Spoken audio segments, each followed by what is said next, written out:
been told we are live. Hopefully.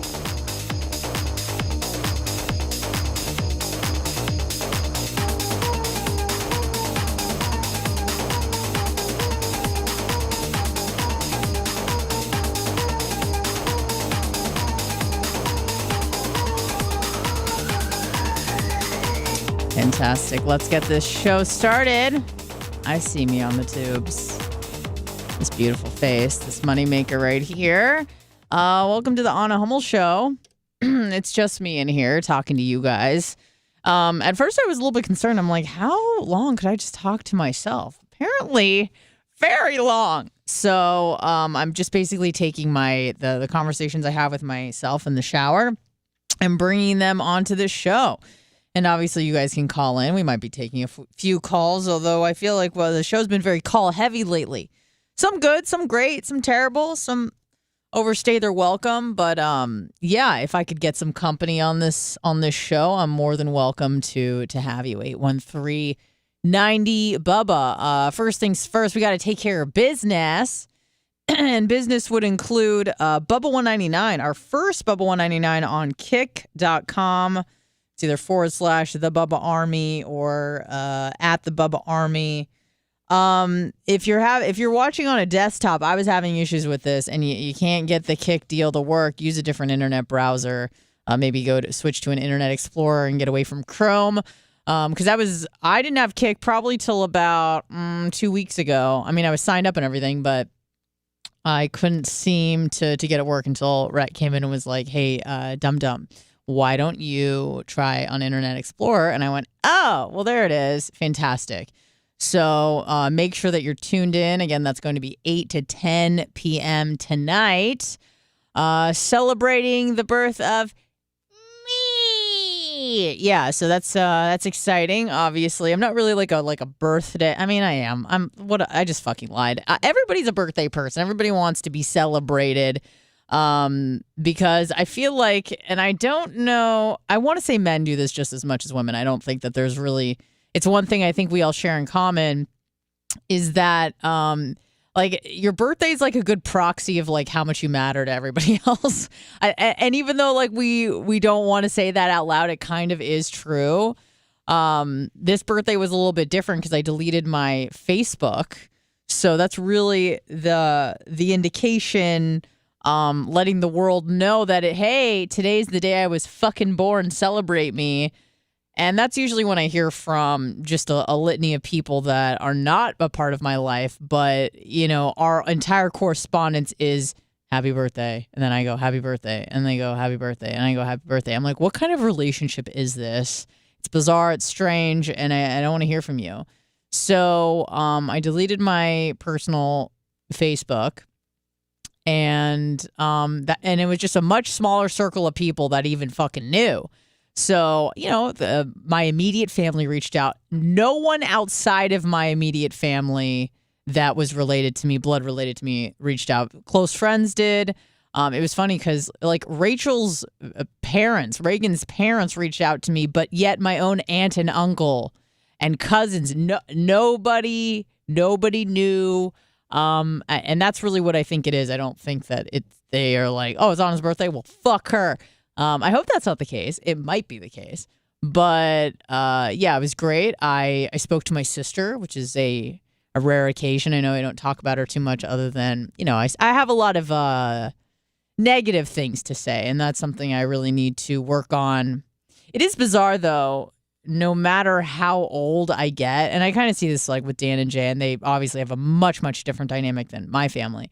But you can be in your 30s, 40s, 50s, 60s, and when you interact with a sibling, you just kind of revert back to your childlike tendencies, the roles that you occupied as adolescents or children, and those just shine through. Like I could talk to my sister, and obviously a lot's changed since she was a child and I was a child or an adolescent.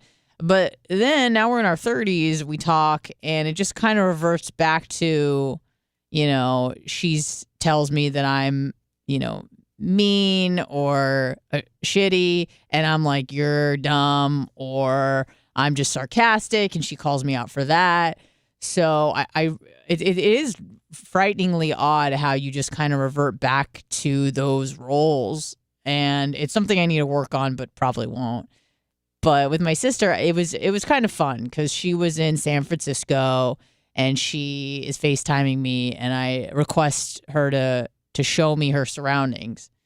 And she's in some like really nice park, and I'm obviously like, where are the homeless people shitting in the street? I want to see the good stuff. And she's just kind of rolling her eyes at me. She's with a friend, a close friend, probably another can I say libtard? Oh, I just did.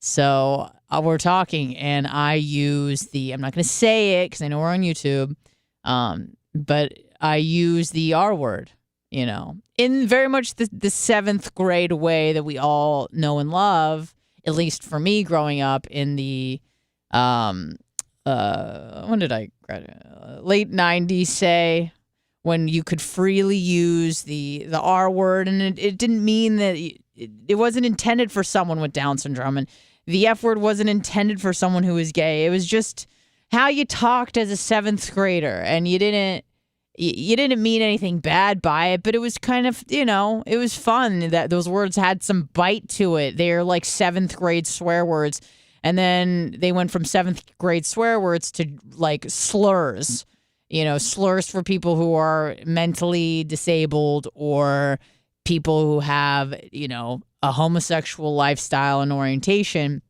It was never meant for that. We never actually called anyone who was that.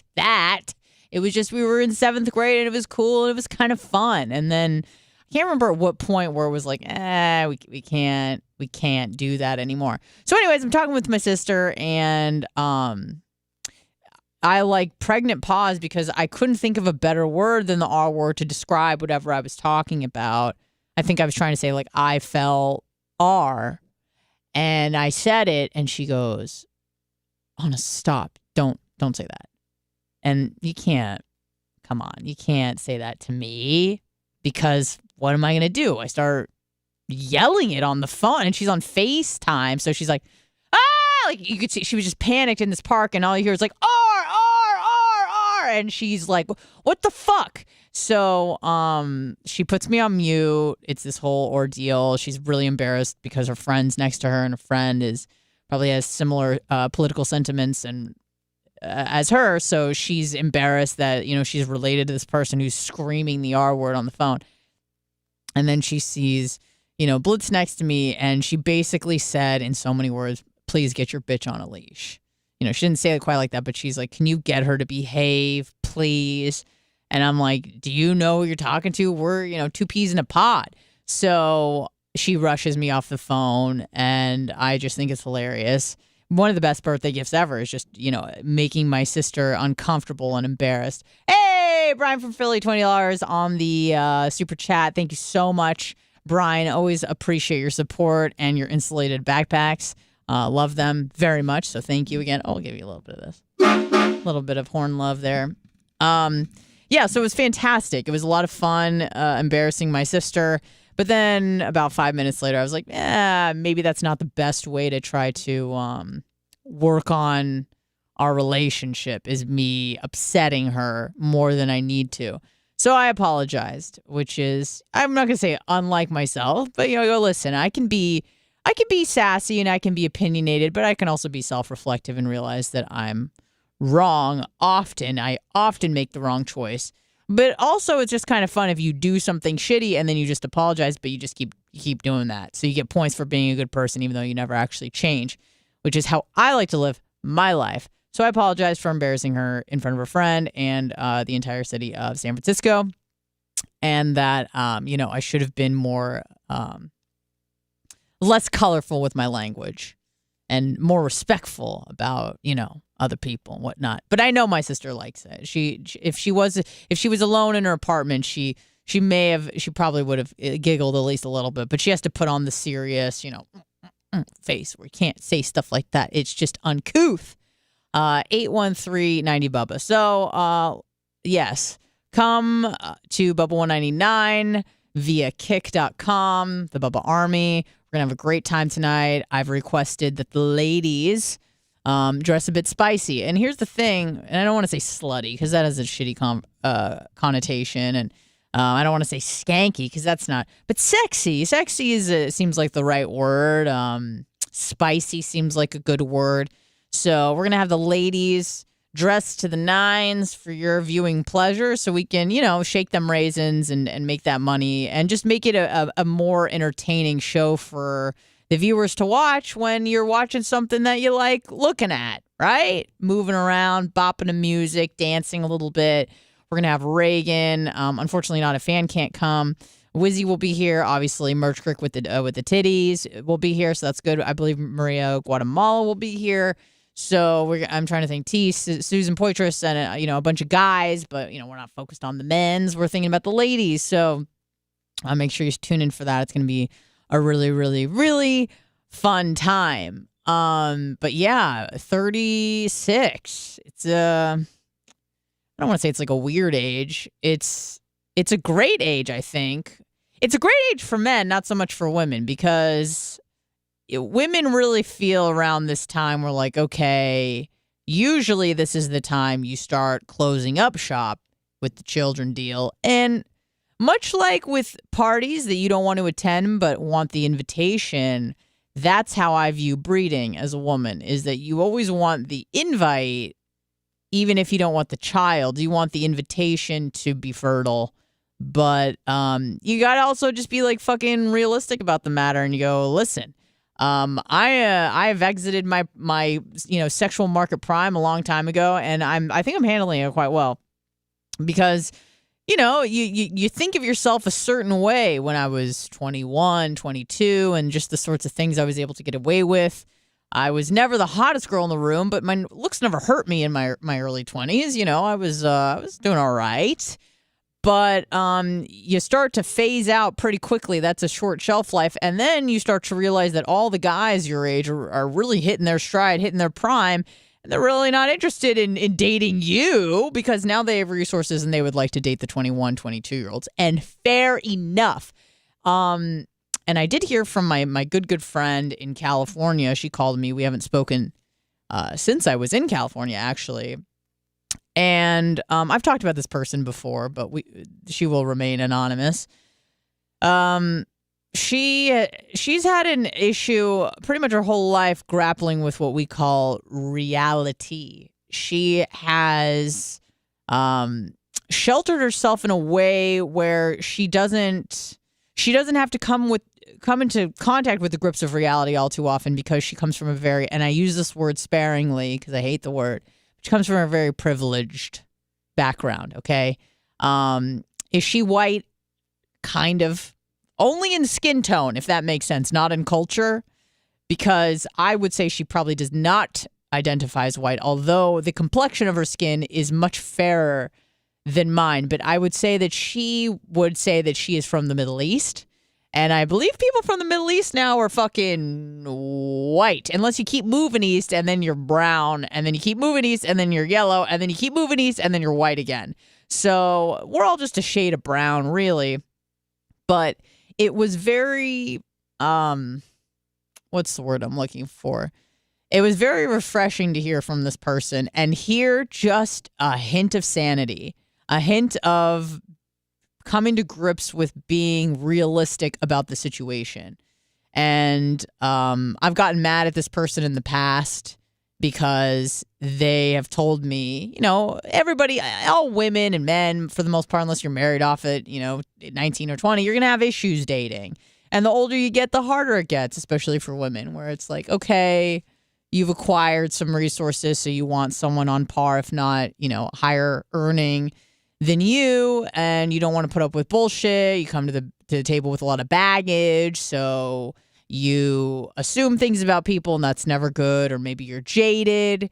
When I was dating and trying to get to know people, potential mates, I always made sure to consciously tell myself, like, this is the first time I'm dating, and not to try to bring a bunch of baggage with me on each subsequent date, because it's not that person's fault, the reason why you're fucked up. Maybe you're fucked up from a past relationship Maybe you're fucked up because your parents fucked up. Maybe you were, you had the sexual assault deal, which isn't good, which, by the way, it seems like the numbers, and I don't know the numbers, but it just seems like that number just keeps getting inflated and inflated to the point where if I didn't know any better and I was an alien and landed on planet Earth, I'm like, everybody get out here getting raped, because it seems like, some crazy statistic like 1 in 4 women have been sexually assaulted. It's like, okay, well, what do we qualify as sexual assault? I mean, I wouldn't say 1 in 4 women have been raped. Maybe 1 in 4 women have had a sexual encounter they now regret and want to file under assault, like maybe, but. So again, I feel like those stats and those numbers are often inflated. Back to my friends. So you come to the table with a lot of baggage. And I always try to tell myself like you can't do that because nobody wants to be with that person, even though that's who you really are. So you really have to kind of mute it, put it on the back burner, pump the brakes on who you are, because most people won't like that, at least initially. You have to kind of, you have to put your best foot forward, kind of persuade them and say, I actually do have good qualities. And then you start to, I don't want to say unleash, but then you start to reveal yourself. And with me, because I'm a little, cuckoo, I have to come to the table, try it as normal as possible. You don't want to ring someone else's alarm bells because, and I'm pretty good at concealing that sort of stuff. And then you slowly reveal once you can tell they have some sort of emotional attachment to you or they're attracted to you. Then you're like, okay, let's see where that tolerance level is, where they're willing to tolerate my true authentic self. Because, and again, every relationship, every romantic or otherwise, is just a cost benefit analysis. Like everyone is fucking crazy. There's no one leaves like childhood or adolescence or even early adulthood just unscathed. You're going to encounter things that affect you in a negative way. So you got to meet someone who either, complements your mental illness or is willing to just tolerate it because it's like, all right, well, there's a lot of great things about this person, so I'm willing to tolerate that she's fucking psychotic in some ways. So was chatting with my friend, and for the first time in a very, very, very, very fucking long time, she was saying some stuff that actually made sense. Things like, I'm not 25 anymore, and we're the exact same age. 1987, she's about to be 36. I just turned 36. So it was very nice to hear her say things like she didn't want to have just like a whimsical relationship. She's now kind of paying attention to the right qualities in men instead of the wrong qualities in men. Because she would date, she's a little bit of a bougie bitch. She likes organic shit. She'll pay $18 for a smoothie in California. We'll keep it vague, Southern California. So, maybe it's not best that you date a guy who has 6 roommates and wants to live out of a van, who's 4 years younger than you. And yeah, I get it. You both have a creative side to you, but that relationship doesn't have staying power. So when she kind of told me how her last, let's just call it relationship / fling ended, and it was quite anticlimactic, which is often the worst way to end a relationship, at least in my eyes, because, and this was an Illumineers song, and it really moved me, but it's something along the lines of, the opposite of love isn't hate, it's indifference. So, if someone hates you, at least you've impacted them in some way with your presence, with your being. But if they literally don't care, like that's the worst, where you're just like a forgettable person. And essentially, she was dating a guy exclusively, in quotes, I don't really know. But it was something that lasted like in the ballpark of 1.5 years. And when she started to kind of pull away because she realized, he wasn't really serious or whatnot, she was just like, you know what? I'm just not going to text him and see how long it takes him to text me. And he just never did. So if you can imagine like dating someone casually and then a little bit more than casually, but not super seriously. And then you just wait and see if they reach out to you and they don't. and then you reach out to them 3 months later and you go like, hey, how you been? And you give them a little update on your life and they don't respond. Like, my heart hurt for her for, a second. But also, this is why you have to vet people better. I'm a big fan of vetting. Some people would say I'm overly cautious, but, and I'm not happy about the marble situation. I am not happy that a woman was murdered. For those that don't know, and we've talked about this before, I'll just mention it very briefly, but, the roommate dated someone. This was back probably about 3 years ago, broke up with him, and then 6 months later, he killed his next girlfriend and then killed himself. So, when that happened, and it was right when I started working on the show, so it was in 2020. Initially, I was single, and I was saying that, you have to be very cautious as a female dating because you just don't know. And although I'm a big champion of men, I love men. I have nothing against like toxic masculinity. I don't even think that's a thing. I'm not I don't even know how you define feminism and what wave, and I don't really care. I think I got all the rights I need. Quite frankly, I'm done. I think the feminist movement is complete. Much like the civil rights movement is complete. You're going to have racist individuals. I'm not saying you're ever going to like stamp out racism or sexism, but for the most part, under the law, I've got all the rights that I need, and quite frankly, it is complete in my book. So do I consider myself a feminist? I don't know. Sure, why not? I'm more of like a humanist. Like I feel like a lot of these things are redundant, where it's like, oh, I'm for gay rights, and I'm for trans, and I'm for black rights, and for Asian rights. It's like, and for female rights, it's like, yes, everybody gets all the rights. Yes, this is just a redundant conversation we seem to keep having. So I love men, but I also fear men because men can be dangerous, as we've seen earlier in the show, in the main show, where, sometimes people are crazy and they punch you in the face and they kill you and they rape you. And someone is on the hotline, so I feel like I should take it. So let's do that. Hello. Oh, it's nobody. Okay, fantastic. So I've always been very cautious when it comes to dating, because you should be cautious. You should always err on the side of caution. And that doesn't mean, I don't need to see blood work yet or anything, but I think it's important to meet in a public place and, where there's a lot of lighting and alibis and things of that nature. So I remember the guys on the show were saying that I was paranoid, that I was overly cautious, that I need to just lighten up.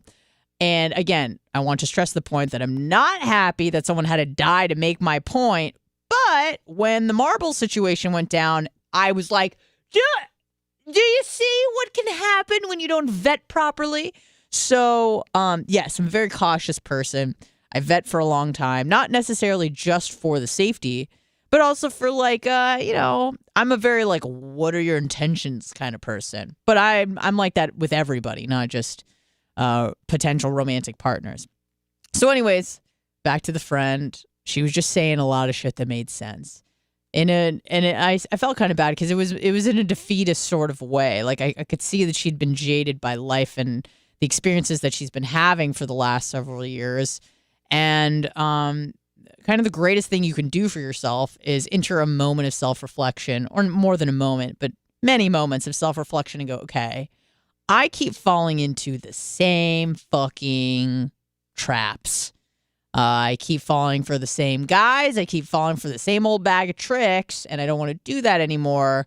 What can I do differently to change the outcome? Because obviously the definition of insanity is, doing the same thing and expecting a different result. So you go, okay, how can I rewind this?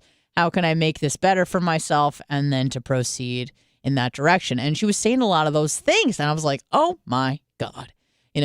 She was still saying crazy shit like, what the universe has in store for me. Okay. Like, thankfully she's not at the point where she's like, oh, Mercury's in retrograde. Like, we're not there yet. But it was like, that's almost like the type of person that I was talking to, the universe and da-da-da. And she said this thing that I hear a lot of women say, and I don't know quite what it means. And, I'm not trying to be like Red Pill Sally who's calling women out on their bullshit, but it's just so easy because women are very easy to make fun of. Most of them are, because they get overly upset about things. The best like debaters in general, or the best people who present themselves in public and are people who are just unaffected. Like, if you're unaffected, you're winning the argument. You don't get too upset. You just have to be like Johnny Cool Guy. Don't get too upset. And when I watch a lot of these red pill podcasts, they have a lot of women on there, and the women just get so upset. They get screaming and yelling and interrupting, and it just helps make the point of whoever they're arguing against. So, my friend really has taken a turn in the right direction. She's been defeated by life. She's been beaten down long enough, and she started saying things like, I'm not young anymore. And I'm like, yes, good. Reality is kicking in. Because for many years, she was in denial that like she had the sexual agency as like a 23-year-old. And I'm like, no, we don't. We're 34, 5, now 6. We don't have that sort of captivating presence around men all the time. I mean, she's very attractive and she looks much younger, and she would always stress that. I'm like, yeah, but you're not, though. Your eggs are telling a different story. So it was really nice that she took some accountability and said, listen, if I don't change my ways, I'm going to end up alone. And I'm like, this is great. I was like, I love this. Usually I'm telling you this. Now you're telling yourself this. Thank you for doing my job for yourself. But she did say something along the lines of, and again, I hear this a lot from women, is like, oh, I need a guy who knows my worth. I'm like, what does that even fucking mean? Like, I hear friends say that all the time, knows my worth. I'm like, what the fuck are you bringing to the table other than just complaining all the time about how people don't know your worth? What's your fucking worth? And where is a woman's worth? And do you value the same thing as a man? Because let me tell you something, bitches, they don't value the same things that we do. She starts talking about, how she's educated and has had a good job, I'm like, guys don't give a fuck about that shit. They don't give one fuck about your accomplishments or your degrees or what you do for a living. Like, they just want someone, and guys, you could reiterate if I'm right, because I know that I am, is they want someone who's, agreeable, kind, someone who they could see that would be a good mother. Again, these are all like long-term relationship qualities. For short term, it's just hot, wants fuck, spread them, that sort of thing. But for an actual relationship, someone who's submissive, someone who's agreeable, someone who's kind, someone who brings peace in the home. That's what guys are concerned about. They don't give a fuck about, oh, you got it, your fucking master's in biochem. That's not something. And again, there's something to be said for like, someone you can have an interesting conversation with that might help build attraction, but it certainly isn't something that ignites attraction. Like, if you see some fucking hog, but she's, a quantum physicist, that's really not going to do anything for your boner. So I really had to kind of like spell that out for her. I'm like, you are trying to compete like a man. You're thinking like a guy right now, that the guys want what you want. Because you're going, well, I want a guy who's educated, and I want a guy who makes a lot of money, and I want a guy who's a boss bitch or whatever. I'm like, yeah, guys don't care about that. So stop saying that. And she was like, huh? And it is wild to me how many women just don't even fucking have a clue. They're like, but I've been chasing this fucking career deal and the education dream. And I'm not shitting on education, and it is useful, certainly, if you're trying to get a certain place in life. But if you're looking for a partner, you have to understand that maybe you should talk to men and see what they want. Because I promise you, it's not what you want. It's a little bit different. But a lot of women don't see it that way, because they're just like, well, I want a guy who's rich and tall and good looking. And, I assume that they would want the same, maybe a little shorter, but, all those sort of the earning potential, the come from a good family. It's like, no, but women engage in hypergamy. They're dating across and up in terms of, social status and socioeconomic status, all that sort of stuff. So all you really have to be to a guy, it's like seems to be pretty simple, is like attractive to them, obviously, and just agreeable, peaceful, a good nurturer, like someone who brings feminine qualities. That is, if you're looking for a traditional guy, which my friend was. She was like, I want a guy who's like traditional. I'm like, right. And that means, on the flip side, that you have to be a traditional woman. And those sorts of words coming out of my mouth was like pretty insane, because I grew up in a very progressive household. Like, my parents both worked, very secular. I mean, I did the Jew thing, but like it was pretty like diet Jew, low key Jew. I got the bat mitzvah, but my sister didn't. And my parents were like, I don't fucking care. And I told my parents, God is dead. My parents were like, whatever, dude. Like, they didn't care at all. My dad's a full-blown atheist now. My mom, I don't think she goes to synagogue at all unless someone dies. So we're pretty chill about it. So for me to say things like you need to be a traditional woman is mind-blowing. And oddly enough, like, I am not really anything like a traditional woman. I've lived a pretty modern life as far as being a modern woman. I'm pretty much the pinnacle example of that, where I'm in my 30s, I'm not married, I don't have children, I have a job or a career. This is certainly a career, but yeah, I'm kind of just doing my own thing. I'm not the most nurturing person. But I've listened to a lot to this red pill community that has been growing, has been getting a lot of steam, because it seems like with every movement, there's much like, what is it, the laws of thermodynamics, the opposite and equal reaction, where it's like you have this push, this blue pill push of feminism and equal rights, close the gender pay gap, all that kind of bullshit. And now you have like the Andrew Tates, and you have the Fresh and Fit, and you have the people who are pushing, the Rollo Tomassis, who are pushing back, saying no. Like, there's a reason why like society functions the way it does when people kind of accept and kind of lean into their traditional gender roles, which, again, I cannot believe I'm saying this, because I am not the poster child for a trad wife, is what they call it, like a traditional woman who does those sorts of things. But I also think that there's some utility in some of those tenets that they speak of.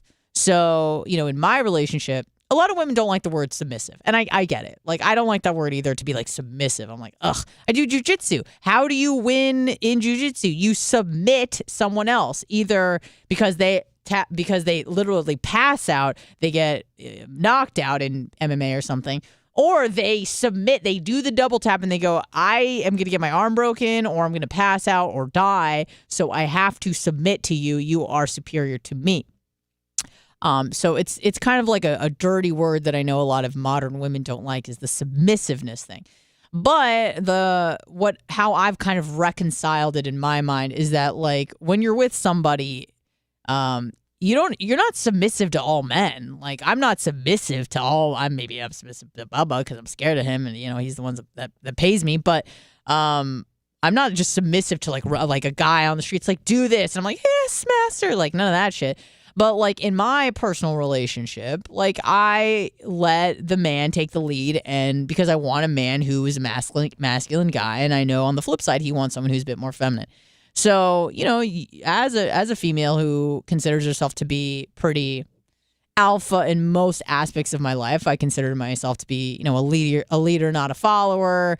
I kind of like dance to the beat of my own drum, like all that sort of shit. When it comes to my personal romantic relationship, I always make sure that I'm kind of like more my feminine energy, just because that, A, is more peaceful, and B, it's nice to be a chick sometimes. Just be like, dude, you fucking do the shit. You kill the bugs. You mow the lawn. You do that shit. I'll fucking take care of the dishes and make the bed and, whatever. Cut the vegetables for the salad because I can't cook. So, I kind of gave that same spiel to my friend, and she was very receptive to it, which was nice. I felt like I turned on a light that clearly wasn't on, And she's like, what? I've never thought about it that way. I'm like, yeah, you should start talking to guys and ask them what they like, because it's not what you like. It's something totally different, and here she was trying to chase the bag and make the money and get the education. And that's all grand and great. And if that's what you want to pursue, by all means, but also understand that that's not going to better you in the dating market if you're trying to go for a traditional guy who's in his masculine energy. And if you want to go for, a fucking blueberry head dude who, it goes by they, them, then fine. That might be fine. But if you're not, if you're looking for a guy who has masculine qualities, typically he's going to like a woman with feminine ones. So just keep that in mind, a little PSA. Hello, who's this? Bubba from Charleston. Hey, D-Buck from Charleston. What's going on? What's up, Anna? Love the show. Everything you're saying is completely true. I agree with, but what I do think is guys do want their girl, wife, whatever, to have a good education, good job. Not to say be the breadwinner, but a guy does want his girl to build with them, not just cook, clean, do the laundry. I can do all that shit myself and go work a 9 to 5. I've been in a relationship for 8 years. We're going to get married soon. Yeah. And, we both work 9 to 5. We both come home. She doesn't cook. I do the cooking. I mean, that's one different thing, but. I mean, I think that's. I'll let you finish. Go ahead. Sorry. No, you did. I think that's more of a function of like your situation. Like, I think ideally for most men, if they could provide enough money, enough income for both, they would. And again, everybody's different, but I think more, traditional, I don't want to say high value, but just say like high earning men, they don't really care. Like if you're making 6, 7, 8 figures, you don't really need your woman to like work. You kind of want someone that would be there to rear the children and take care of the home. I don't think that would make you more attracted to a girl if you're like, oh, wow, you got a corporate job with Citibank? That's hot. Like, guys are like, would you be a good mom? Are you attractive? Like, are you a peaceful, mostly agreeable person? I'm not saying someone who's just a pushover, but for the most part isn't just a fucking nagging you all the time, someone who you are excited to see when you go home. I think that would be ideal. I understand most people that's not their situation because both parties have to work. But I'd say ideally you wouldn't mind being the breadwinner, right? If your wife said, "Hey, I want to just stay home and take care of the kids." Of course. Sure. And so that is if I made 6, 7, 8 figures right. a year, of course. Yeah. I'm not saying it lessens your attraction for a woman if she's educated. I'm just saying it doesn't really help the attraction. Am I wrong? I'm open to being wrong. No, I'm agreeing with everything you're saying. Okay. I'm just saying another thing is the guys, it's not my cup of tea, but guys aren't going like the pretty, dumb, blonde, dumbass girl that just, prances along through life. And, some guys do like a smart, educated woman who can do things for herself and not a guy who can do it all for them. Yes. Yeah, I would say that, again, I'm not saying that intelligence isn't completely discounted. I hope not, because that's one of the few things I do bring to the table. But I would say that there are things that score higher on the priority list than someone who's a fucking genius. I think that for guys, and I could be wrong, but you don't want someone who's dumb, because obviously if they're having your children, you don't want them to be doing stupid stuff with the kids and just being irresponsible or reckless or just stupid. So you want someone who has some wit about them, but I don't think that guys particularly care if their woman is highly educated or not. I think if they kind of have like decent street smarts and they're maternal and nurturing and just kind, I think that those things go a lot long. And again, that's not to say that other things don't matter, but if we're talking about, order of importance, I would say for men, it's probably the things that I mentioned. But again, everyone's different. Agree, yeah. I'm just putting in my 2 cents. Yeah. You can go ahead. No. It's all you. Love the show, man. I just was putting in my 2 cents. Thank you. What was the name again? Yeah, Buck? I missed it. Buck? Debo. Debo. Let me know who I am. I don't know if Bubba or you recognize me in chat, but Yeah, sometimes I'd stay away from chat because they're mean. But it's Debo from Charleston, you said? yes, ma'am. All right. Well, thank you so much for calling in. I appreciate it. Yep. God bless. I'm going to the hellscape known as New York City next week. Very excited. Although I feel I'm a little on the wary side every time it's like, oh, protest because someone got fucking choked out because he didn't tap. That was your problem, dude. The guy that got killed on the subway. And I'm sorry if I'm not treating this with the compassion and sympathy / empathy that I should, but I don't care. Society didn't really care about this guy, let's be honest. You know, it's not nice to say that about a human life, but when you've been arrested, what was it, like 40 times? I'm making up numbers, I think.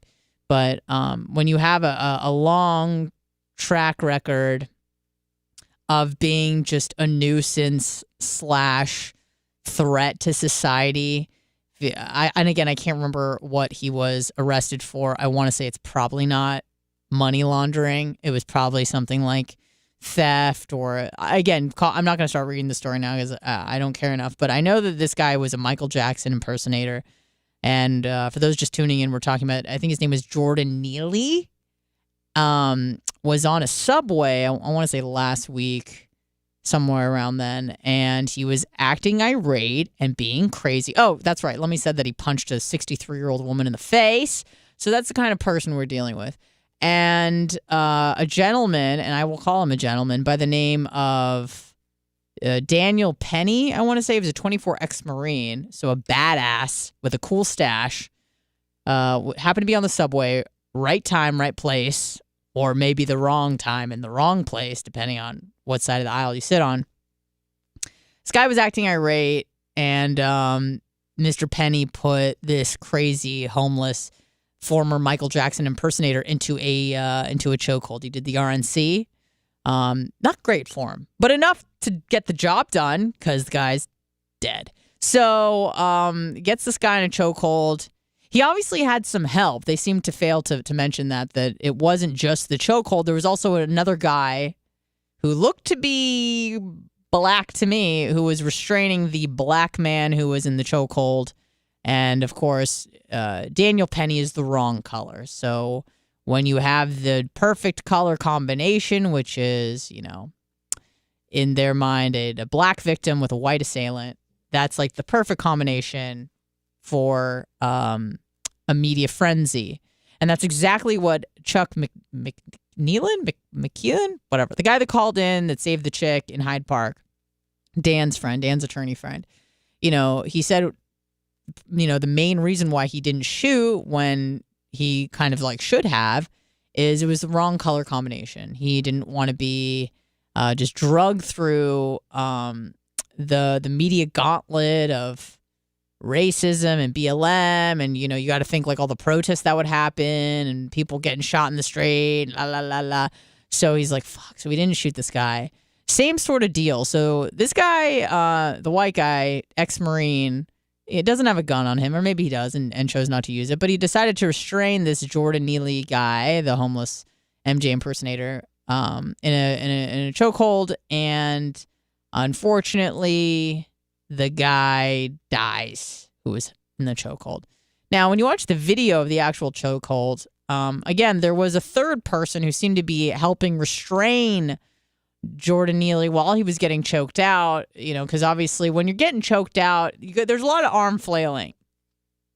Maybe you're trying to rip off the grip. Maybe you're trying to poke the eyes out, or, you know. So there was another gentleman who, in my estimation, seemed to be black or a person of color. So I'm like, okay, well, that's a little better when you have, like, you know, a black guy trying to help a white guy restrain a black guy. And it's so annoying. Honestly, it truly is. I wish I could just say people. But unfortunately, it's not. It's never that reaction with the media. It's like Black Lives Matter, BLM, blah, blah, blah. It's like it couldn't be the fact that one person is insane and crazy and punching old women in the face and being a nuisance and threat to society. It couldn't be that that person needs to be restrained by another person. Of course, we have to inject the race conversation, which shouldn't matter but does, and it does in the fact that it now tailors, your reaction is now tailored to that foreseen media frenzy, much like Dan's friend said. He didn't want to deal with all that shit. He didn't want to be called a racist. He didn't want to have his home doxxed and put his family in jeopardy because dad's, a member of the KKK, or at least that's how he's treated. So this guy did all the right things, restrained the man, didn't shoot him, didn't stab him, just used a good old RNC, rear naked choke Willie, and it's unfortunate that the guy died. At least that's what I have to say on the air. Is it? Are we being honest? Is it really unfortunate that this homeless man who was a menace to other people is now no longer with us? I know it's not the nice thing to say, but I feel like everybody, if we're being honest, we have a compassion tank of energy. And mine was depleted a long time ago. No, I'm kidding. But mine is, I have sympathy for kids with leukemia and people who are born with AIDS or shit like that, or you're born with spina bifida. I have a lot of sympathy for congenital stuff where it's like, I was just fucking born this way and this sucks and now I have cancer, or my mom died in a car accident when I was 4 and I had to grow up in the system. Like that sort of stuff I have compassion for. But when you have an adult who's fucking crazy, who's making a nuisance, and that person dies because he's being fucking crazy, there's, if I'm being honest, like zero compassion or care there, because it's just like, okay, well, what did you think was going to happen? This isn't like we lost a contributing member of society. This is someone who clearly did not contribute to society. In fact, they did the opposite, and they were just a nuisance and making other people live in fear of their own lives. So that's not good. And I'm kind of glad that it ended the way that it did. But unfortunately, so that's where I'm going. I'm going to New York City. Long story short, I'm going to New York City, and it's going to be a great time. Mostly because I get to see my good friend from college that I haven't seen in about a year and a half. She's a great, great friend. She was part of the Virgin crew. There was 3 of us, which was very unusual. We went to UC Santa Barbara, for those that are familiar. It's called UCSB, also known as the University of Casual Sex and Beer. So the fact that we had 3 virgins living together, and we all graduated college as virgins, it was very crazy. So we really stuck together as a tribe, the 3 of us, because we could really relate in a way that other people couldn't. We all came from very good homes. We had parents that were involved. We were all like, I don't want to say like ethnic, because the other 2 is 3 girls. The other 2, I would say, were far more like, quote, ethnic than I was. Like, they could all speak multiple languages. I could not. But, I had that Jewish flair sort of deal. So there was that kind of element, different than the Anglo-Christian sort of upbringing. There was certainly an intense pressure to perform academically with all 3 of us. We were kind of late developers, I went through puberty very young, but developers in terms of hitting the, when people talk about, in high school I banged this chick and I was making out with that guy. I'm like, yeah, no, didn't do anything, didn't date, we were just involved in school. Didn't grow up too soon. Clearly, as we talked about this yesterday, apparently I was a spoiled brat, and we'll get into that as well. But just good kids. We were just good kids. So I'm gonna be visiting her, one of those. And I might add that I'm very pleased to announce that none of us are virgins now. So that's good that we made it out. We didn't become the 40-year-old virgins that we were afraid to become, which is crazy because it's like, it was like we were 3 cute girls. Like, we could have easily gotten it done, but we chose to wait because I think in many ways we were scared of boys, and even in our early 20s. And I remember one time I had some health issues and went to the doctor, and the woman, the nurse practitioner, she was the most unprofessional person I've ever come into contact with, she started, she started yelling at me for not getting like the HPV vaccine or something like that, or some sort of STD screening. And I'm like, no, I don't need that. She's like, what do you mean you don't need that? She gave me this attitude. And I was like, because I don't. And it's none of your fucking business, bitch. And I'll take my blood and swerve, ho. And she kept pushing it and pushing it. And I'm like, I'm a fucking virgin. Like, why are you, does not apply to me. You know, why? It was something about birth control. I don't know what it was. It was annoying. So she's like, oh my God. And then she's like, is it a religious thing? And I'm like, get off the fuck. You take my blood and shut the fuck up. So she goes, and I'll never forget this. She's like, yeah, my daughter's not into boys either. She's 14. I'm like, I'm 22. That's hurtful. So, and that was the only time I fainted during a blood draw, because apparently I guess I was supposed to eat a little bit. Blood sugar was low. And I remember they put the little padded bar in front of me, and I'm like, what the fuck is this about? And then she took the blood, head went down. I go, oh, that's what it's supposed to catch you when you fall. Got it. So anyways, I'm going to visit, I do have to tell you that not the girl I'm going to go visit in New York City, but the other girl. There were 3 virgins, right? So me, NYC girl, and then there was a third girl. We'll just say she's a Cali chick. Keep it vague. She held out till she was 28, which is pretty late to lose your virginity at 28 years old, to a man that she dated for 2 years. So she dated a guy for 2 years. And I remember talking to her on the phone when I was in Michigan, and we'll just call her Julie. Talking to Julie, and I said, you still haven't had sex? She goes, no. And I go, you need to fuck this guy, because that's ridiculous.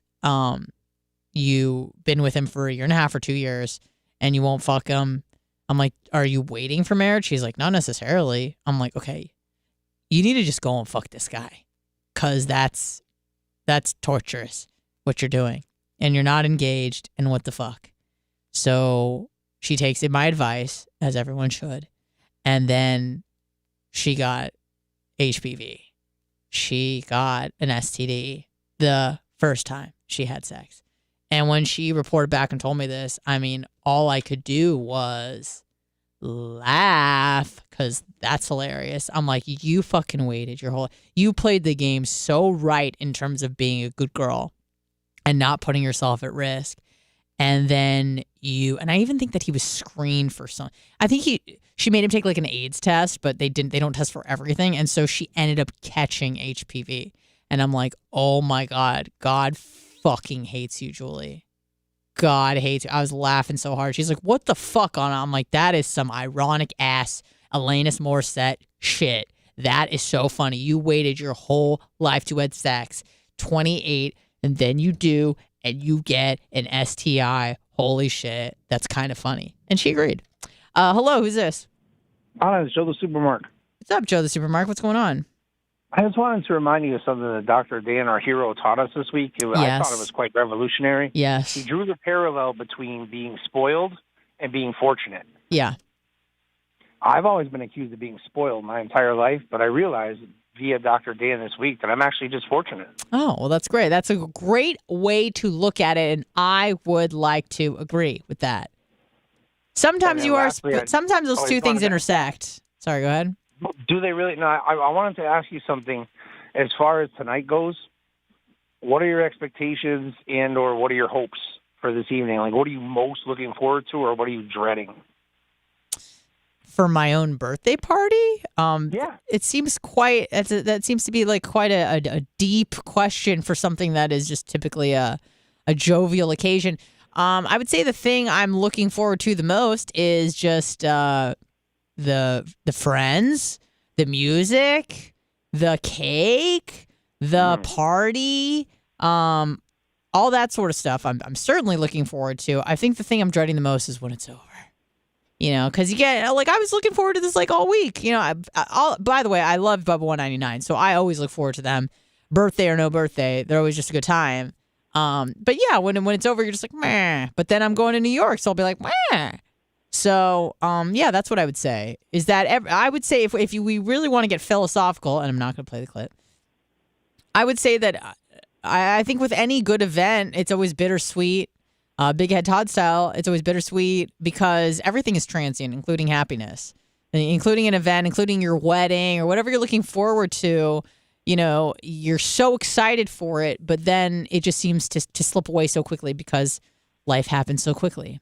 And then it's out of your hands. Like when I was a bridesmaid in that wedding in December, I was looking forward to that for months. And there was so much preparation, even on just the bridesmaid side of things with the dress and the bachelorette party and the bridal shower and the gifts and the makeup and the shoes. Like there's so much preparation.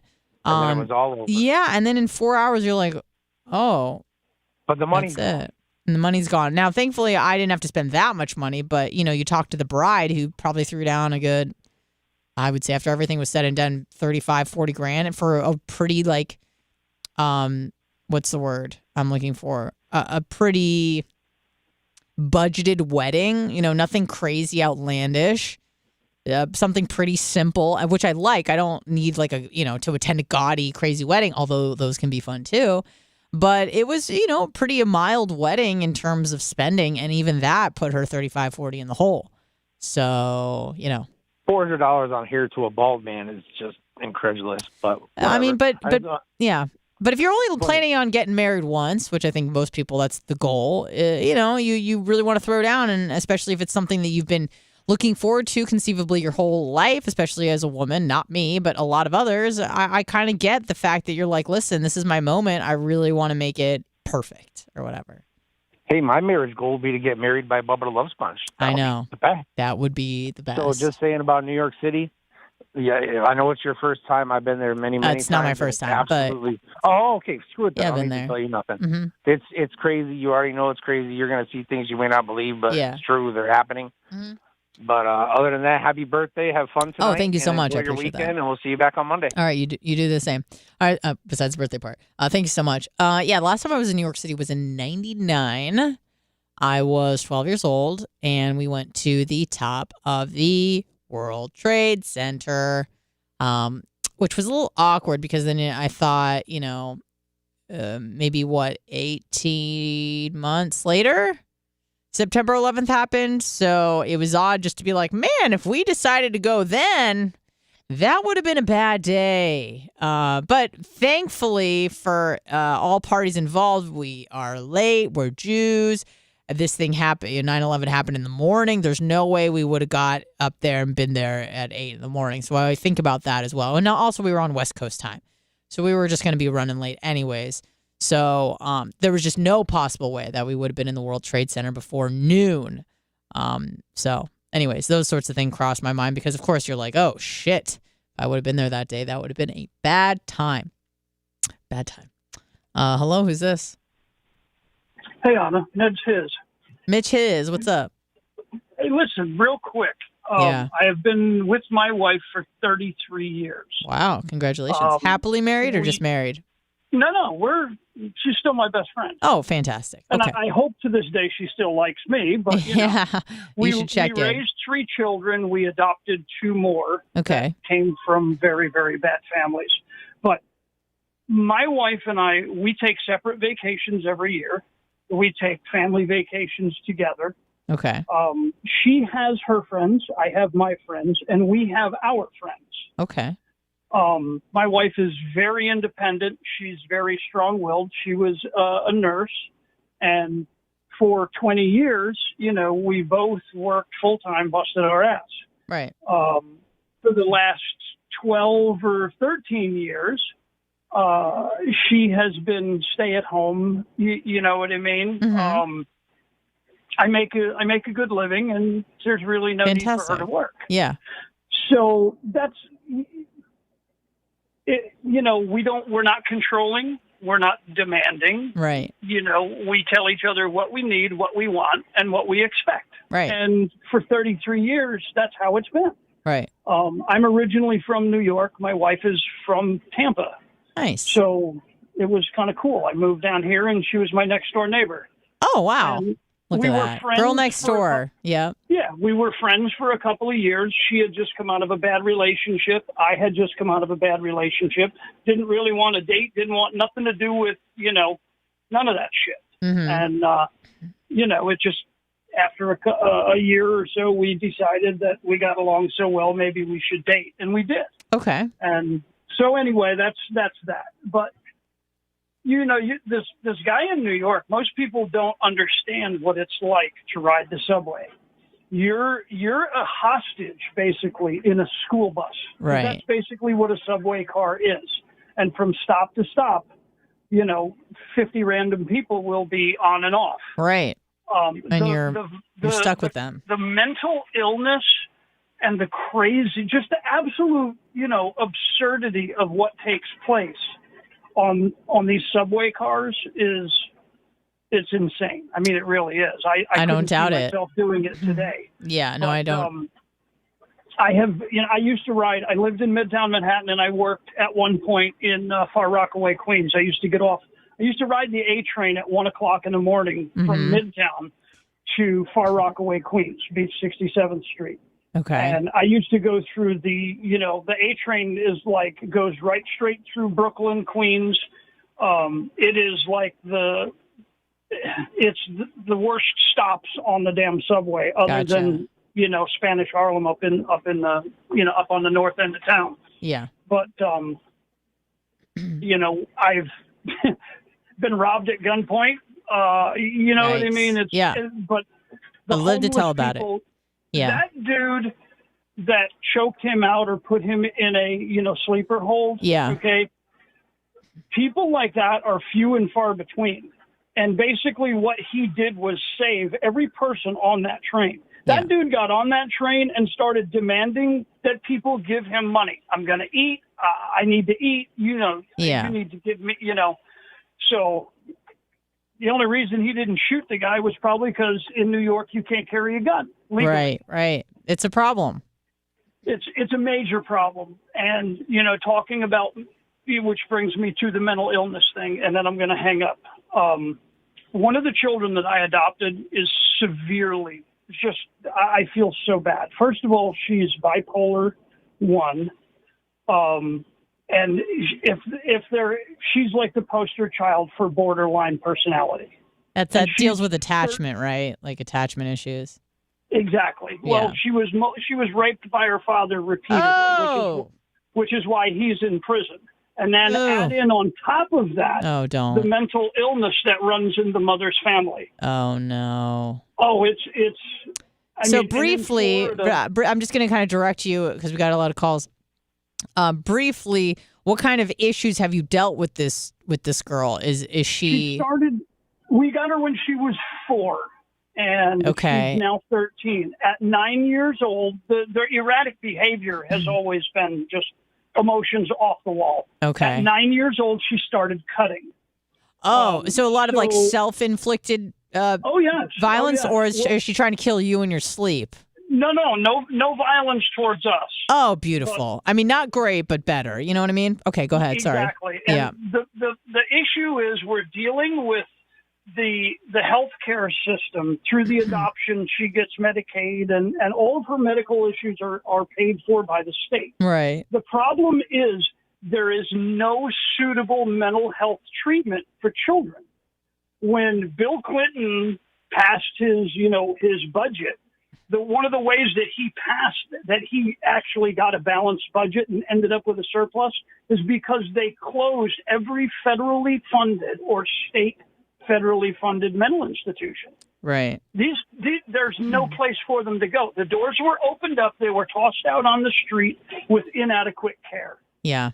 No, that's certainly a problem. People wonder why there's people shooting up schools, and because there's no treatment for mental health, and it's absolutely horrible. Yeah. And I mean, I'm witnessing it every day. My daughter was Baker acted again yesterday. And she's 13. That's crazy. And this is a bi-weekly occurrence. Yeah. Anyway, I love the show. Thank you. I've been Bubba Army since 92 when I moved to Florida. Woo! So, wow, 31 years. I have literally been following Bubba since he came to Tampa. Fantastic. In early 93. And remind me your first name again? Ned's His. On chat. Was Ned's His too. Okay. In Twitch. Nice. Good. Well, thank you for sharing. I love Bubba Army. I've been forever, and I will be. You guys are like my daily. You guys are what gets me through my day. So. Oh, I love hearing that. Thank you, Ned Loved you Tiz. since the day you came on the Oh, show. well, you're in the We needed you minority. a long time ago. Yeah, most people were not a fan. Thanks, Anna. Have a great day. Thank and say you. Hi to Blitz. I will say hi to Blitz. No problem. Thank you guys so much for calling. Yeah, mental illness. I think it's mental health awareness month or something like that. I heard Howie Mandel just yapping away about it. Now the situation that his adopted daughter is dealing with is atrocious, and it's horrible. And I do have some compassion and empathy, or sympathy rather, in the tank for situations like that, because especially things that happen to children. Unfortunately, that compassion kind of dissipates when those children become adults, right? Which is kind of fucked up, because at the end of the day, we're just grown-up kids. We're just a product of our formative years and how we were raised. And it is crazy that there is like a critical amount of time. It's not like you have this extended lifespan where, and I guess people just call you jaded at a certain point, but where if something happens to you that maybe even isn't that traumatic, but is traumatic for a child, like you're made fun of. Like if you're made fun of as an adult, you're like, this sucks, but like whatever.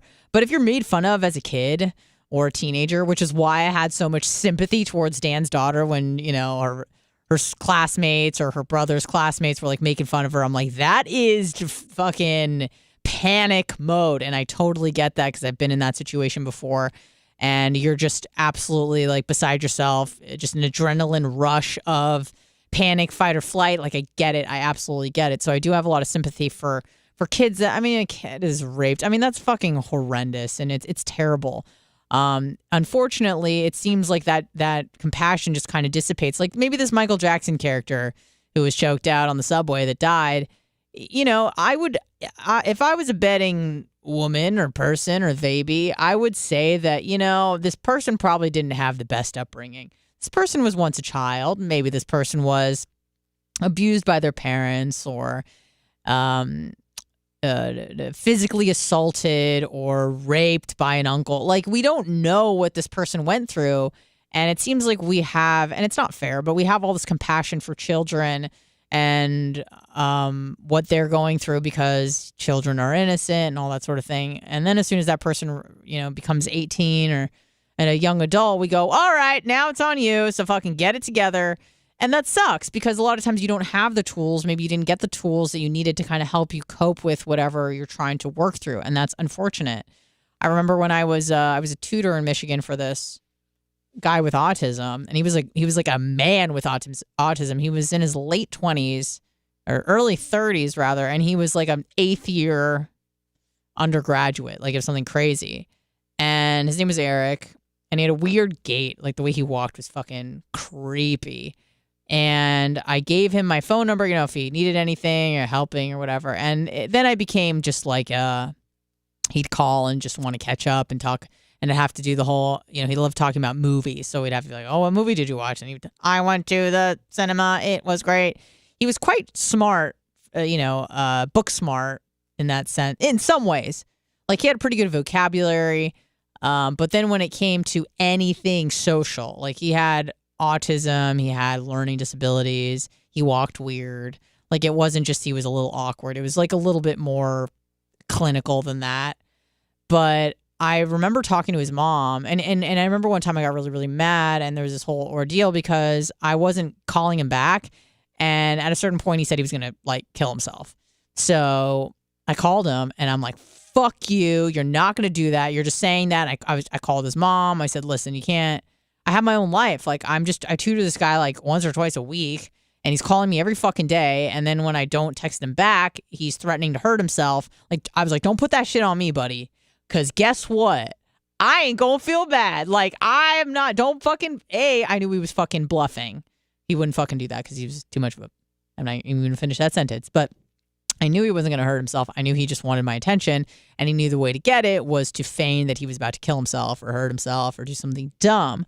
So I called his mom. We had this long conversation, and she's like, listen, Anna, like, we don't really know what to do. Like, when he was a kid, and again, I'm not saying that this is equal to Ned's his situation, but he's like, the mother told me that when he was a kid, there were plenty of resources for children with autism and for them to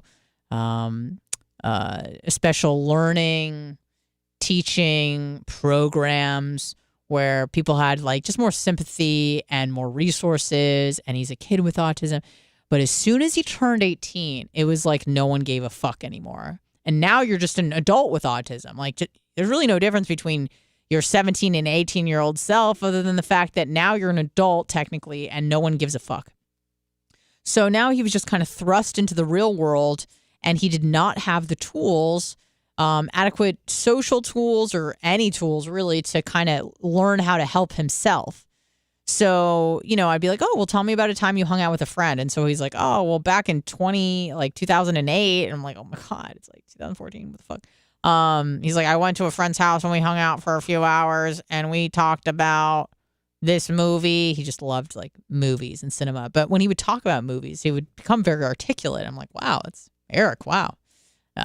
That's crazy that you can talk like that, but you're so goddamn fucking weird. So, he just had very limited resources as an adult, and the parents didn't really know what to do. And now the parents were like, at the time they were, I don't know, in their late 50s, 60s, and they have this adult son who, is a child. He's a grown man, but he has severe autism and he cannot exist in the real world. So he does crazy stuff. And, unfortunately, I told her, I said, listen, I know he's got autism and a host of other shit that's wrong with him. Obviously, said it a little bit more gently than that, but I go, and it sucks. I'm like, but you got to get him into some sort of, there must be something where like adults with problems can hang out with each other, because I said, listen, Susie Q, whatever her name was. I said, listen, he has social inadequacies and he has autism, but he's still a human being and he needs social interaction. So he's acting out because I am his entire social life is our 1 hour meeting where we talk about fucking science or biology or whatever I was tutoring him in. I am his only social contact. So he looks at me as like a confidant, a tutor, a friend, maybe even like a sister, whatever. So we've got to get him. And it sucks because I can't tell him like, go and make a friend, because he doesn't know how to do that. So we need some sort of like guided assistance for him, because otherwise, mostly I just cared about myself. I'm like, this guy's blowing my shit up. And at one point I had to like, meet him at a coffee shop because I had promised. He's like, promise. Yes. So every 6 months after I ended tutoring, like I wasn't even a tutor anymore. I wasn't even going to Oakland University where I didn't even get my master's, but where I went for my master's and ended up quitting. But I was like a year out the game, and he's still like, when are we meeting? Like calling me or texting me daily or every other day.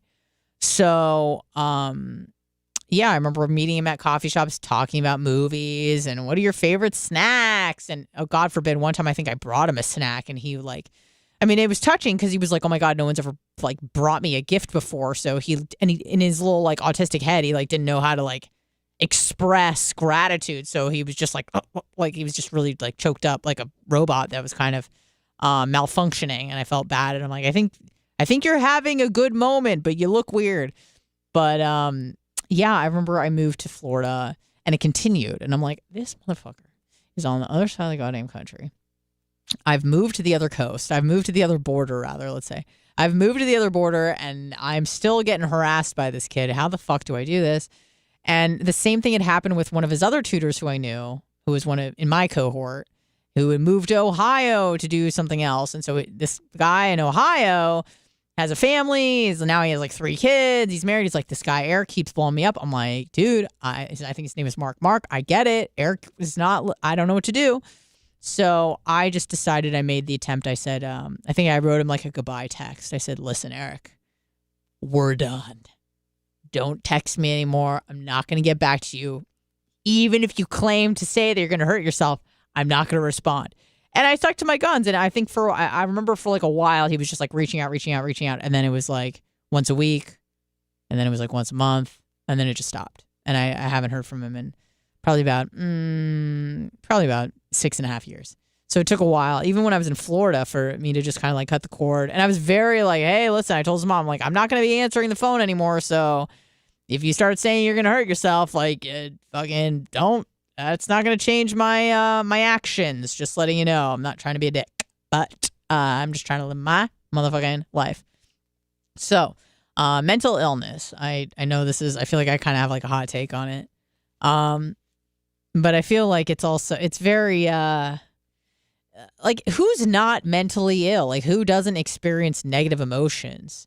But Anna, you don't get it. My situation's different, and there are people who go to war and have seen things that are like, that no one should see. Their friend getting blown up. The guy that called in his adoptive daughter. I want to stress that, because the father raped her, but the guy that called in adopted her. So it's not that he didn't rape anybody. So, people go through horrendous things, and unfortunately the human mind is not necessarily equipped to deal with that in the best way, and sometimes things go a little berserk, and people don't really have the means or the education or the training or the tools or the resources to learn how to deal with that trauma. And that is certainly happens. But those situations cast aside, there's a lot of people out there who are just fucking wanting attention. And now mental illness is something that like everybody can claim.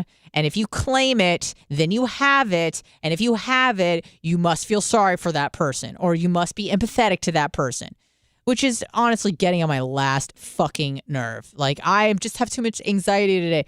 Okay, maybe you do. Maybe there's a chemical imbalance, maybe whatever. But for the vast majority of people who have anxiety, that's a normal expression of the human condition. Your brain is wired to be anxious. So, and it seems to me, and again, I haven't looked too deeply into the stats and the science, but it seems like there has been a sharp incline in mental health problems and the advent of the smartphone, growing technology. And it seems like the more connected we seem to become online, the more disconnected we become as a species, which I've heard a lot of people say that's not really an original thought. But it is true that, especially with young girls, preteens, adolescents, the rate of suicide has skyrocketed right around the time you see social media on smartphones. It seems like those two things intersect, and I don't think that it is a coincidence. But I also think that we need to stop, viewing ourselves as victims. And again, this isn't to say, and I've heard this a lot from a lot of people in like the self-development space, which I kind of like hearing. It's like maybe like this extreme sense of accountability, right? So maybe a bunch of bad shit happened to you. That is none of your fault. You were raped, you were hit, you were abused, like all this sort of shit happened to you. That's not your fault at all, and you shouldn't claim responsibility for that. But what you do from here on out to try to help yourself get better, that is on you. Like, that is your response. That is your bear to cross. Is that not? That's not what I'm saying. That's your responsibility to bear. That sounds better. That is your responsibility. And that's actually a good thing, because now you're telling the person who was abused, who dealt with all this traumatic shit, that, hey, actually, you do have some agency here. Like, you do have some control on how to get better. And again, I want to stress, like, maybe whatever happened to you in the past, that's not your fault. Like, obviously, if you're a kid and you're fucking raped or abused, like, that's not your fucking fault, obviously. It's not like, oh, well, you were wearing that fucking Barney t-shirt. You know how, daddy likes Barney. Like, it's obviously, not like, well, what was she wearing? You can't say that to a 4-year-old, obviously. But as an adult, especially, and I'm not talking to kids because kids don't know shit, but especially when you become an adult or even an adolescent, I think it's important to tell people, like, hey, this is now your responsibility. Not what happened to you, but how you deal with it. So, and I think that's also really empowering. Instead of just saying you're a victim, you're a victim, you're a victim, you're a victim. It's like, actually, no. You could say, and I like the survivor kind of, spin on it, because you are a victim, but also like, hey, I survived this and now I'm going to thrive. Survive and now I'm going to thrive. And telling people that, hey, there are resources out there to help you. But this whole, like, I can't even tell you. I am on Instagram, not my personal one, but when I'm doing shit for the show, and sometimes I start to scroll for a little longer than I should. And I can't tell you how many times I see videos of women, especially. I haven't seen any guys doing this, but I'm sure it's out there. Of women like filming themselves crying. Like it's part of like a reel. And then it's like, every day's mixed bag. And then you'll hear some like inspiring music. And then it's like they're dancing, they're running, they're crying, they're like sobbing, they're laughing. It's just like, it's like life is beautiful, or like you can get through it. Or it's like this timeline of them being sad and crying, like lots of clips of crying, sadness, meditating, all this sort of stuff. And then they're like, see, I'm thriving. And then it's like laughing and jogging. And now they're in shape and high-fiving. And it's like, see, you can overcome your breakup. It's okay. And and then the seasonal affective, like I saw some chick crying on Instagram yesterday, filmed herself crying. So it's like, like I want to see, this is what I want to see, not you crying. I want to see like the camera on the wall that's filming yourself crying. Like, what does that look like? Because I always think about that. It's like walking in on someone who's taking a selfie, which I did at jiu-jitsu the other day. I walked into the girls' locker room and there was a girl like posing, and I felt like and it was just me and her, and I was like, and there's one mirror, and I was like, I'm going to get out of your way. Can I grab my bag? But if I could see, I'm like, how are you getting ready for this crying video? Like, are you crying and then you're like, I'm gonna whip out the phone? Or is it like you're whipping out the phone and then you're like, closing your eyes really tight, trying to get the waters going, and then listen to some Adele and then just let it rip? I want to see the preparation for the crying videos, like a fly on the wall POV. So, because it's insane. And I just think that maybe we should go back a little. And again, I'm going to get a lot of heat for this. And I really want to discount like the outliers, like the people that were like raped as kids and the trauma and the PTSD and da-da-da. But for those of us who have relatively normal, healthy lives, and again, maybe your parents got divorced or whatnot, or you got bullied or whatever the case may be. Like, I understand no life is perfect. But for the vast majority, maybe for those people, we should start going back to, stigmatizing mental health just a little bit, back to how it was before, where it was something that people were a little bit ashamed of. Like, people weren't so camera happy to just whip out the phone and start filming themselves just blubbering away.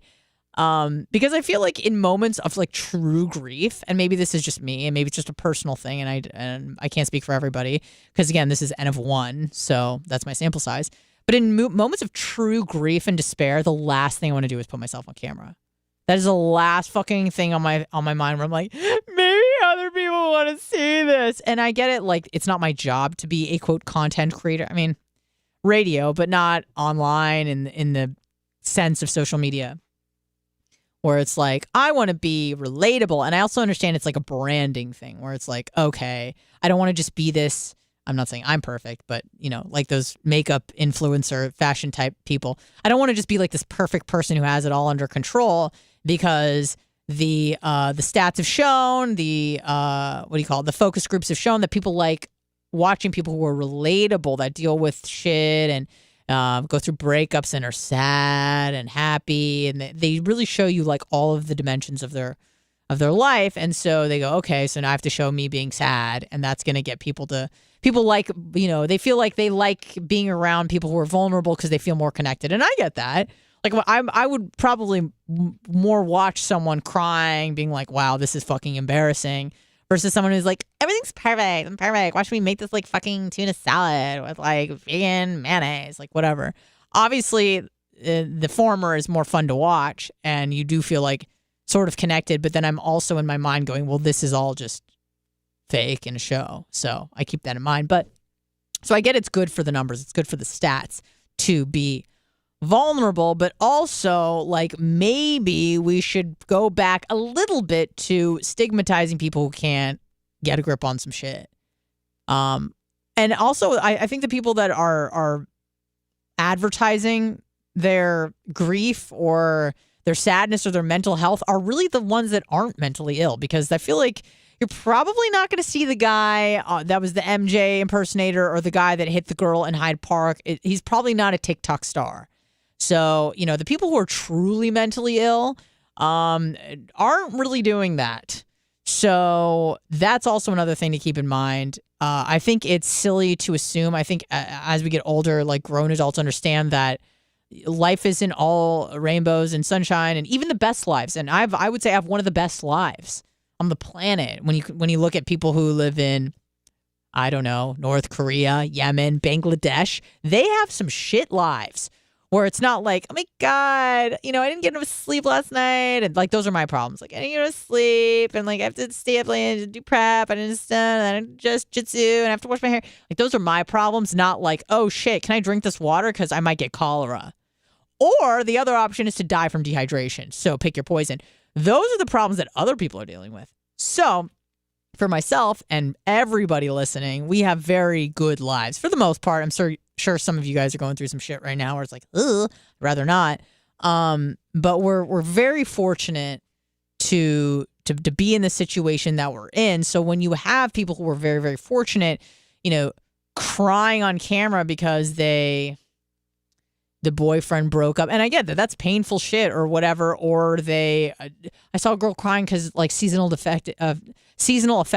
affective, it's sad, affective disorder is real, and so she was crying because it's fucking, winter time. So when I see that, it's really hard to have compassion because I feel like they try to reiterate, hey, and they're usually in their 20s, hey, sometimes people are sad, and the rest of us are going like, yeah, no shit, bitch. That's called life. It's gonna not be perfect. And that's what kind of makes it so great, because you would never experience the high highs of life if you didn't experience some low lows, right? And I think that's a big reason why I'm not a fan of, like, I wouldn't want to be a celebrity's kid. I wouldn't want to know just only the best food, the best cars, being, quote, spoiled, because there's really no room to go up. If that's your standard growing up, is just luxury and everything that you want at your beck and call, like, what motivation is there to work hard to achieve more? And that's why I'm like so anti-lottery. Like, I don't want to win the lottery, because then the game is rigged. Then I know I'm going to get some hate. You don't even fucking mean that. You don't even know. You're right. Maybe if someone were to present me with the money, would I take it? Like, yeah, but I don't think it would be good for me. Much like we talk about handouts for migrants or people who refuse to get a job. And we go, fuck those people. They're taking handouts from the government. And here I am working my ass off, da-da-da-da-da. It's like, well, yeah, if someone's going to hand you free money, I'm going to take it. That would be the R word if I didn't, obviously. But, we can, if we're in a reflective state of mind, we can take a step back and go, okay, well, giving handouts to people doesn't motivate them to work hard. It actually does quite the opposite. It takes away their motivation and their incentive to try harder for themselves. And that's how I feel with, like, the lottery is like, well, shit, if I just win the lottery, the game is rigged, and again, you can certainly spend enough to where you can burn through it if it's not, that much. If it's only, I don't know, not that much, it's 50 million. You can burn through 50 million if you're a dumbass. So, yeah, that's why I wouldn't want to win the lottery, because I feel like it would truly stifle my incentive to work hard and do hard things, because the game is rigged in a sense and becomes less fun. And I know I've made this reference before, but if you've ever seen Westworld, which is about AI robot takeover deal, at the end of the first season, I've only seen like 2 or 3 seasons, but at the end of the first season, it basically, Westworld is like it's a fake place where real humans go interact with we'll just call them the hosts. The hosts are robots. The real humans go into Westworld, which is just like this amusement park. They can shoot the hosts. They can rape the hosts. It doesn't matter, because at the end of the day, the people who control everything just reset their settings, and they forget everything, and then they go through the script yet again and again and again and again. And there's like a glitch in the Matrix where one of them starts to recall the past. So then the hosts start to go, wait a second, I remember all this trauma. This isn't good. We must stop this. And then, it's kind of like robot takeover sort of a deal. But at the end of the first season, and I felt like this was it was like deeper than I think most people took it. Like, but to me, it made sense years later where I'm like, oh shit. One of the guests, one of the real human beings, his whole goal in Westworld was to change the system so that the robots could fight back and kill you. Because initially, if you got shot by a host, by a robot, the guns they used weren't real or whatever the case was, you would just get up. Like there was no real risk at all. So there's this guy who's been living in Westworld, like in this amusement park for years or coming back year after year. And he's like, this is fucking boring. Like the stakes aren't real. So he does this whole thing. I don't know. I haven't seen the show in years and years, but he changes the system because he's like, I want the stakes to be real. And so at the end of the first season, I think like, I don't know if it's like when Anthony Hopkins dies or whatever. I don't know. If you haven't seen it, you probably won't. But it goes into the second season where the hosts now can fight back. And if they shoot you, you fucking die. Because they were at some like wedding. It was like some wedding in the amusement park. And the robots start shooting and people start dropping and bleeding. And everyone starts freaking out because they're like, that's not supposed to happen. That's not supposed to fucking happen. We're supposed to be safe in here. And guess what? You're not. So then the guy who wanted that to happen was like, fuck yeah, the stakes are real. Let's go. So that's kind of like the thought that I always revert back to is like, it wasn't fun when the stakes weren't real. When you always had that security net, that safety net, knowing that you're like as a rich, like, and I'm talking like real rich, like if you're Shaq's son or, you know, Kevin Hart's daughter or whatever, like the system is rigged. Like you can't lose. So what fun is that? And that's why you see so many, and I've said this time and time again, why you see so many celebrity kids, or kids of celebrities, I should say, getting into hard drugs. Like they're doing the same types of drugs that people who are homeless are doing because, you know, those people that are homeless are trying to escape the trauma of being homeless or raped or abused, you know, the people that really have issues. But celebrities' children, what they're trying to do is just fucking feel something. Because, and Gary Vee talks about this all the time. He's like, I'm so glad I grew up poor, because he's just like on this, like, I'm a poor kid, I got to keep going mission. Whereas if you grow up, if your MO is, I'm rich, I'm good, I don't need to hustle, I'm comfortable, you're never going to have that fire underneath your ass to go and accomplish anything.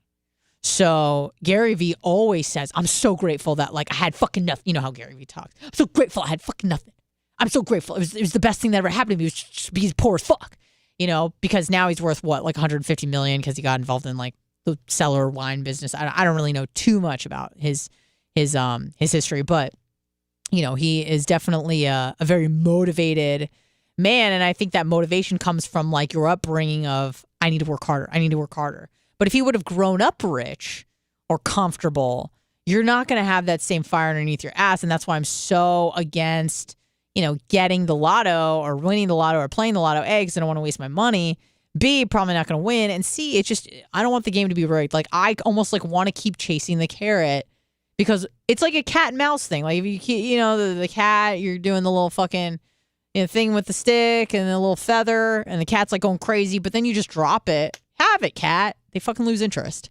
So I feel like that's the same thing. The thing that keeps me going is the fact that I could get more and more and more and more, which again, you have to kind of balance that out because then, you know, maybe you're never satisfied. You're never content. There's always room for improvement, which I certainly suffer from. And it was actually really eye-opening after my Sika scan with Coach Amita. Definitely check her out. She's on our Instagram. She was great. She, you know, it takes a lot to impress me in terms of knowledge because I always come to the table, I'm fucking prepared, ready to go. I know my shit. And she was definitely teaching me things that I did not know. But like most things in my life, I am allergic to moderation. I'm learning about myself. And I'm not going to get too far into intermittent fasting, but I will say it worked a little too well. So I'm scaling it back. So last night I had a meal at like 8:30 at night, which is crazy. I'm like, oh no, what would you do? Why'd you fucking rip it fast? I'm like, because I just need to fucking scale it back a little bit. Because it was getting too crazy. You know, body fat was getting a little low. And, you know, there's no reason why I needed to be the weight that I was. So, but in my mind, and I was telling Bubba this during the break off the air, where it's like I did, 12 hours of fasting. I'm like, okay, I could do 13. I could do 14. I could do 16. I could do 18. And then I was really, really comfortable at 18 to 20. But then I'm like, if I'm good at 18 or 20, I could probably do 24. If I do 24, I could probably do 28. And then I'm like, maybe every once in a while I should do a 45-hour fast, which I did. So I got carried away, as I do often. So too much of a good thing can be a bad thing. So it's kind of that like Goldilocks, not too hot, not too cold. You got to be just right. So now I'm scaling it back, and that's okay. Because yes, intermittent fasting does work.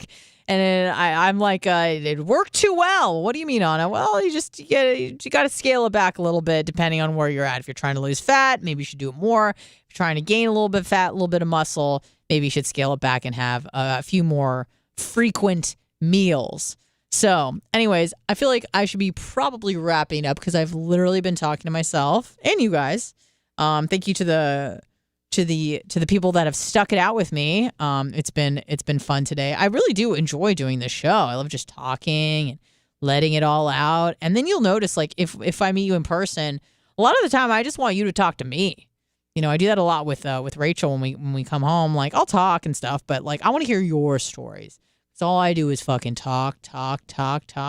So come at me with your don't expect me to entertain you. I've been doing that enough. So when we meet in person, you reach out to me. You tell me about your life because I love learning about people. But more than that, I love judging people. So give me an opportunity to judge you. It's always the best. Bubba 199 tonight. A birthday party. I'll be in a yellow dress. I realized I have 2 yellow dresses at home. I'm going to try to see if I can. I'm pretty sure I can fit into my my college one. I have not worn since about 2007. So we're bringing it back. It's the only article of clothing I kept over the years. But I'll wear it for the birthday. Reagan will be in attendance. We're going to have a lot of hot chicks. Merch Crick and her titties will be in attendance. So make sure you tune in. It's going to be on Kick. Kick, K-I-C-K, not K-I-K-E. Not that word. Not K-I-K. It's K-I-C-K like you kickaball.com. Kick.com. The Bubba Army. 8 to 10 p.m. Eastern time. It's going to be a party. It's going to be fun. There's going to be cake. There's going to be great music. Hot chicks. It's going to be a lot of fun. Other than that, we will see you Monday morning. It's going to be a short week, so make sure you are tuned in Monday, 6 a.m. on the Rumbles, on the Kick, on 8:20 a.m. BAR. Have a great weekend.